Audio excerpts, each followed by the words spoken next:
Hey, I'm Mike Daly. I'm here with TyJuan Garbutt. Coming over, first experience coming into the stadium, looking around. What's the feeling like? What's it feel like to step in here? What are kind of the emotions that you're having while you're walking around doing all the media stuff and signing some papers? How's that feel?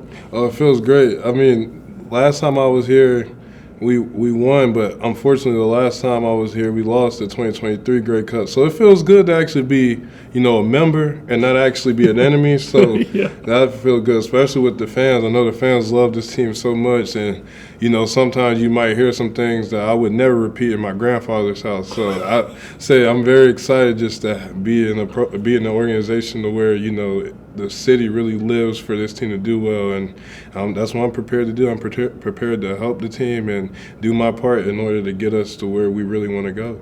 Yeah, I mean, your part in Winnipeg last year, I mean, you came on strong, and it was, you kind of made some noise as soon as you were able to get out there and play. And, I had a pretty successful season. Tell the fans a little bit about, what your game's like, because I saw you playing inside on a couple second and longs, right? Saw you playing end, for the majority of it. What's your game like? What can they come to expect? Well, you can just expect the knit and the grit. I mean, where I come from is just being a country boy, being a boy from the South. You've always had to work. You put your hard hat on, you grab your lunch pail, you get it done, no matter what it is. The toughest jobs or even the simplest jobs, you always attack it 100%. So, being in Winnipeg, I was able to show a lot of versatility, a lot of, I guess you could say, ability to jump in and maybe rush a 3-tech real quick, but also be able to rush the edge. And a lot of my strong suit just was able to set an edge. Not only that, be able to make sure I control my gap in the run. So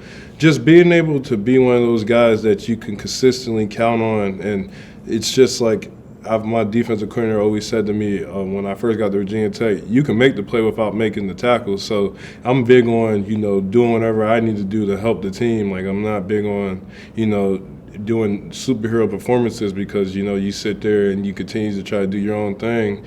Everyone else is counting on you to do one job, and, it can always be your one job that can change the game, whether if it's good or bad. So I'm just big on, being a team guy and being able to do my best and give my best every single time I step on that field. Yeah, and you mentioned before we started recording, this experience of free agency, it's that recruitment process all over again.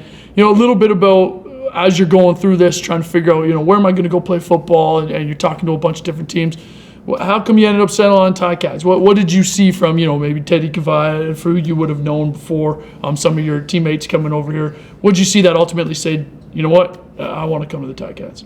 I saw a storm brewing, and I'd say that. And this team's really always had an itch and an edge to them. We played these guys since I've been there a couple times, more than a few times. And I remember that 2023 game, we came over here and we lost on this field after we were on a heater. We was really beating about everybody up, and we came over, we lost a really physical one. And it's just, that's what you gotta like. And I think it's just a testament to how the city is. It's physical town, so the team has to be physical. Every single time the Bombers and the Ticats got together, it was physical. And that's just, I'm that type of guy. I'm that type of guy that likes, gritty performances, and I like a gritty team, and it just felt like the best fit for me, not only with the location, it being down the East Coast, I'm a guy from the East Coast, but also just that mentality and the attitude that the guys even beforehand were playing with here. You just want to be a part of that. And like you said, Ted, obviously, that helped put some icing on the cake, and a few guys helped put the whipped cream on top of the milkshake. But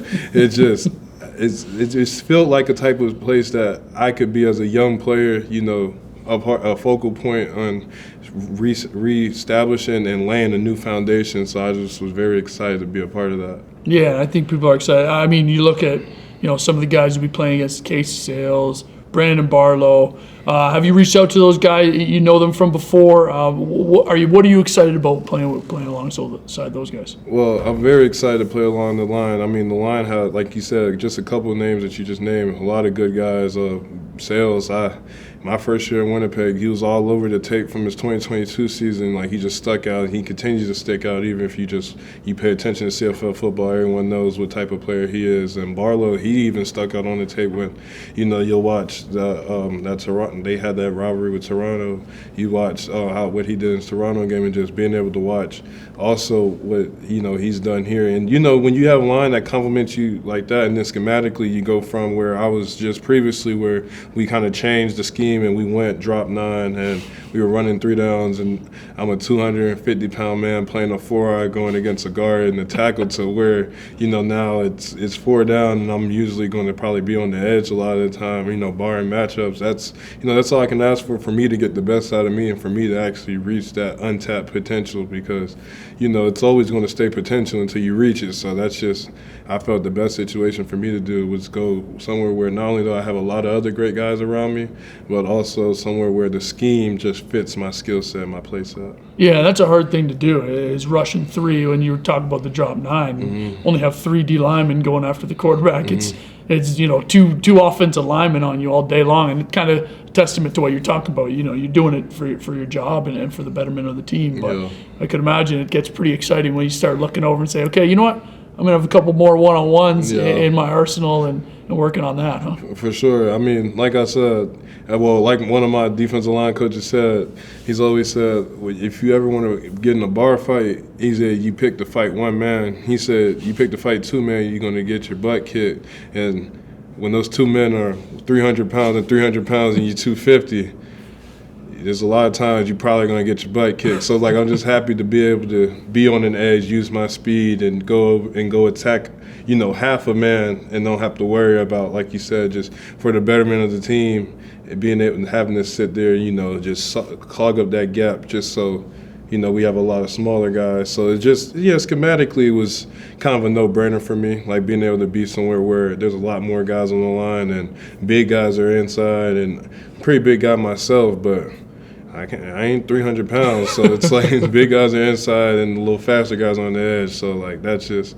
a lot of big part of it. Yeah, and honestly, a little bit of this Ticats defense is trying to get after that quarterback. And one of your biggest plays getting after the quarterback was out here on the field and getting that strip sack in front of this Ticats fans. So, I can speak for Tiger Town. They're looking forward to seeing that untapped potential that you mentioned you have and that flashed on film last year. And just really can't wait for you to get onto this team and get out there on the field and for Tiger Town to watch you play, man. I appreciate you coming by. No, I appreciate being here. I appreciate the opportunity to be able to be embraced. It's been very exciting. It's been a good last couple of weeks, just being able to know that, you'll have a chance to be in an organization that they're really passionate. Like last organization I was in, they were really passionate, but this one's just as passionate, and that goes to doing all my film study from when I first got there to figure out that 2021 on Grey Cup after COVID, it was basically a home game, and it's that just shows the passion. I just want to be a part of a teams that are looking to bring that passion back to here, so you guys could reap the benefits of all your loyalty. So. You came to the right spot, because I was always told from a coach here, Coach Steinauer, who's still around the team, and he always said, you stand on the shoulders of those you came before, and Tiger Town has always had the Tiger Town defense, and that's what they pride themselves on. So you're coming into a good establishment, man, that they're going to take care of you, and they're going to really care about what you're doing with your hand in the dirt and running into some 300-pound dudes to try to go get a sack. But they're excited for you to be here. So I appreciate you coming by, and I can't wait to see what you do on that field, man. Thank you. I appreciate it. I'm excited to be here too. I can't stop smiling about it. So Perfect. From Mike Daly, the TyJuan Garbutt. I can't wait to see you on the field. See you later, Tiger Town.